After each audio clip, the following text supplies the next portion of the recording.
Driving is an automatic disqualification. If you're convicted, you're off the road. You're off the road for 2 years for dangerous driving. Careless driving used to be automatic, or it was never automatic rather. It wouldn't be a disqualification. But now the judge has a discretion, if you're convicted of careless driving, whether or not to disqualify you. And in that case, then, if they find you guilty, they will invite your lawyer to make representations to them as to why they shouldn't disqualify you. But careless driving isn't an automatic disqualification. Dangerous driving is. That's the big difference. Give us a few examples of what's defined as careless driving. Generally speaking, careless driving is where your driving falls below the standard of a competent and prudent driver. That's supposed to be the test. If your driving falls below the standard of a competent and prudent driver, that's careless driving.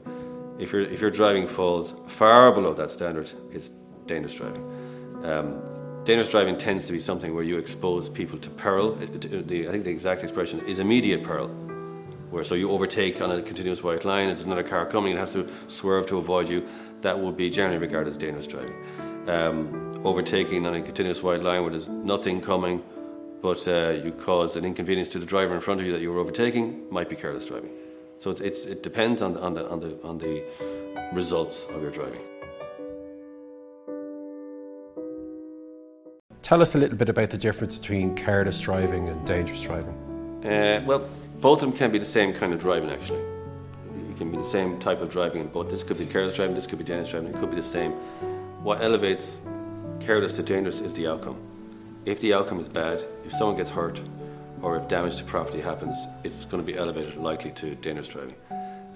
Generally speaking, dangerous driving can be anything. It's not specifically defined. One of the things it can be speed.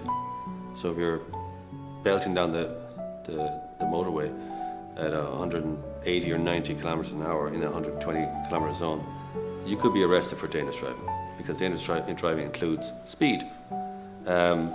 Driving at 40 miles an hour on a motorway might not be dangerous driving, it wouldn't be likely. But if you drove at 40 miles an hour down a very narrow country road with lots of twists and turns and where people would be walking, it could be. And in fact, it probably would be.